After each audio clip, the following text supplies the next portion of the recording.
Fernando, Mónica, si hablamos de cambios, ojalá que cambie nuestro sistema de salud, que mejore, porque la situación de la pandemia no ha hecho más que, si era necesario ya, no ha hecho más que reflejar la pobreza de este sistema de salud totalmente desfasado. Ahora, ojalá, Dios quiera que los casos no se incrementen porque ya la gente va a salir. De hecho, en algunas zonas ya la cuarentena se rompió de facto, como se dice, pero que nuestro sistema de salud se modernice y pueda atender como se debe a todas las personas que, además del nuevo coronavirus, sufren de otros males, ¿no? Y que requieren el tratamiento o internamiento necesarios. Ciertamente. Hay otro punto, Mónica, Carlos, que me parece importante destacar, que es el hecho naturalmente negativo que un día como hoy tiene lugar una huelga de transportes. Así es. Que no puede sino tener malas consecuencias para la organización de nuestro país y para la lucha contra el coronavirus. Hay que preguntarse qué podrá hacer tanta gente que necesita desplazarse en el transporte público para trabajar y que solo podrá contar hoy con el metropolitano, con el tren eléctrico que tenemos, una única línea desdichadamente, y los alimentadores. Esta situación es grave porque era previsible. Desde hacía semanas sabíamos que si se reduce a la mitad del aforo de los vehículos, pues ganarán menos. Hubo tiempo suficiente para coordinar. No entiendo por qué no se hizo para evitar hallarnos hoy ante una huelga de este tipo. Ciertamente, además teniendo a la autoridad de transporte urbano, teniendo a las municipalidades siendo conscientes y de alguna manera habiendo visto qué es lo que pasaba cuando todos estábamos en casa y había la mitad de este transporte. Hoy, con esta paralización, lo que nos están advirtiendo es no solamente que tenemos un sempiterno, ¿no?, problema con el transporte urbano comunitario, sino que no hemos podido mirar el fondo de esta situación, de por sí precaria y que se precariza mucho más cuando la gente ya, como ha dicho bien Carlos, ha salido a la calle. Tú decías que hemos aprendido algunas lecciones, yo concuerdo contigo, Fernando, pero también creo, aparte de habernos desnudado en la deficiencia del sistema, es que todavía tenemos que aprender mucho más. O sea, este es un país que no imaginábamos hace 100 días Así solamente, en un país donde el tema del impacto económico es enorme y donde, como tú también has dicho, Fernando, ¿no? Planteamientos, propuestas de corte populista que caigan bien a los oídos, a oídos desesperados, nos pueden traer también unas consecuencias nefastas. Todo lo que se ha ganado en décadas se puede ir al tacho. Y por otro lado, también es verdad que no habíamos avanzado tanto en el progreso, y eso es lo que hemos visto con esta enfermedad, ¿no? Así es.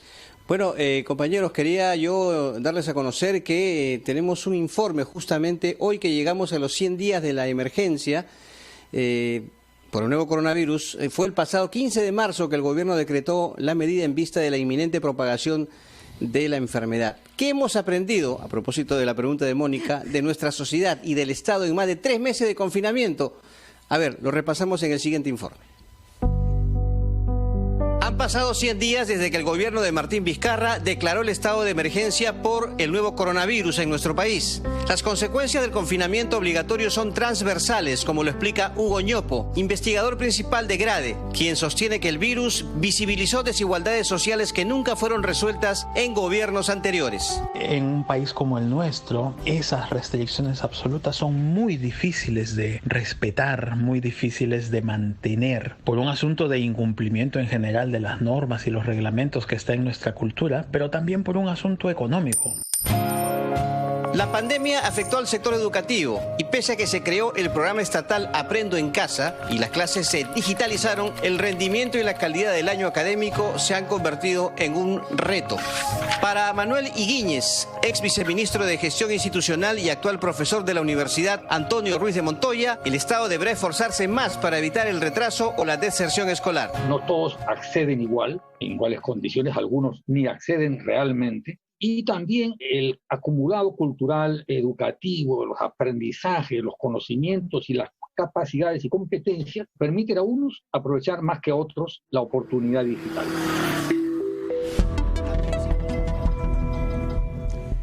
Muy bien.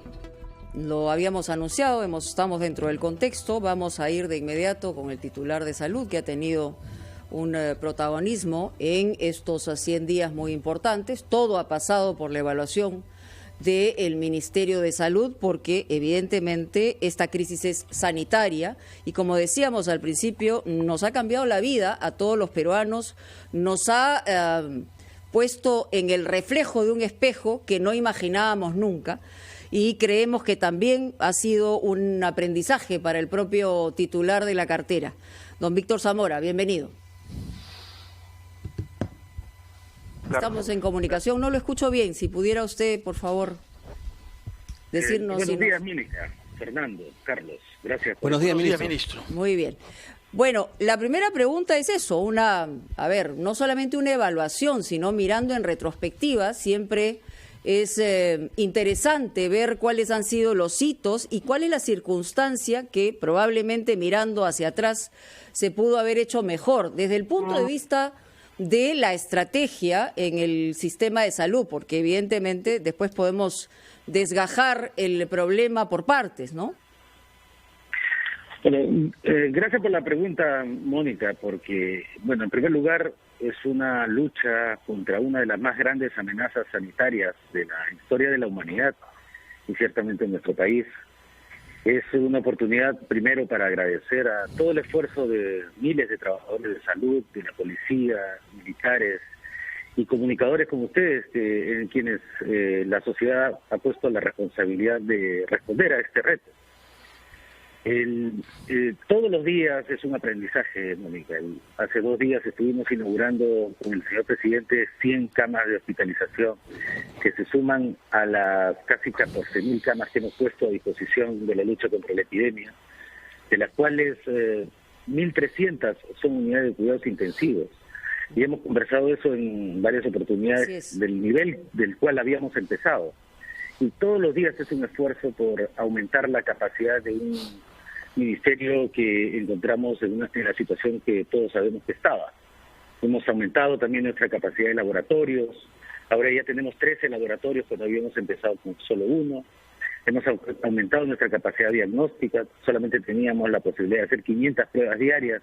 Hoy día hacemos más de 14.000 diarias. Estamos llegando a 1,5 millones de peruanos que han tenido acceso a una prueba de laboratorio para el COVID. Y detrás de cada prueba, cada cama, Mónica, Fernando, Carlos, hay un trabajador de salud. El esfuerzo durante estos 100 días para el sistema de salud ha sido enorme. Sin embargo, todavía es insuficiente por la gran brecha que existe de camas, de... ¿Qué es lo más difícil, ministro? ¿Qué ha sido lo más difícil desde su cartera? Es decir, no solamente señalo como el esfuerzo que se ha hecho en la consecución de lo que usted acaba de detallar y que hemos estado escuchando semanalmente por propia boca del presidente, pero ¿qué es lo más difícil hasta el momento? Porque, claro, hemos hecho todo lo necesario, pero los resultados no han sido lo que esperábamos. Bueno, lo más difícil, ciertamente, Mónica, es el haber perdido a tantos compatriotas, el dolor de las familias que hemos tenido que enfrentar día a día, cara a cara en nuestros servicios de salud. Pero también institucionalmente ha sido muy difícil, no ha sido fácil, lo voy a poner así, la coordinación entre todos los fragmentos que tiene el sistema de salud, Ministerio de Salud, las fuerzas policiales, las Fuerzas Armadas, el sector privado y además con todos los niveles de gobierno regional, porque salud está bastante descentralizada. Entonces el esfuerzo cotidiano de coordinar las acciones ha sido un reto enorme, ha rendido frutos que hemos presentado en el aumento de la capacidad de respuesta en todos los niveles, pero ha costado y sigue costando mucho esfuerzo la coordinación entre instituciones que no están acostumbradas, no han estado a trabajar juntas, y esa es una de las grandes lecciones y una de las grandes propuestas hacia el futuro, que podamos integrar nuestro sistema de salud, porque eso ha sido y continúa siendo un reto. Otro de los aspectos que no quiero dejar de lado es lo difícil que ha sido sostener nuestra respuesta con un mercado internacional que se ha cerrado completamente para los productos que tanto necesitamos. equipos de protección personal, ventiladores mecánicos, pruebas de laboratorio, equipos en general, insumos, medicamentos. Ha sido una batalla cotidiana en un mercado dificilísimo. Todos los países luchando por los mismos productos. Muy bien, Fernando, ¿no? Adelante contigo. Ministro Zamora, buenos días. Yo quería preguntarle algo relativo a un primer balance. No es la hora todavía para hacerlo, pero muchos peruanos se interrogan cómo ha sucedido que estamos entre los 7 países con más número de infectados. ¿Cuál es la razón que nos ha conducido a esta situación? Luego yo voy a preguntarle, por favor, cómo ve ahora los datos últimos epidemiológicos. Bueno, el hecho de que nosotros hayamos reportado tantos casos positivos se debe a un factor fundamental. Hemos testeado a 1,5 millones de peruanos en estos 100 días. Un esfuerzo que no tiene comparación en otros países, por lo menos de nuestra región, en los cuales ha habido un esfuerzo tan dinámico por hacer pruebas de laboratorio a tanta gente. De hecho, el Perú encabeza también el ranking, está entre los países que más esfuerzo ha hecho en esta área. Y permítanos, por favor, ir a una pausa, señor ministro Zamora, después de la cual retomaremos nuestra entrevista con preguntas de Mónica Delta y de Carlos Villarreal también. A una pausa y retomamos la entrevista con el ministro de Salud, Víctor Zamora.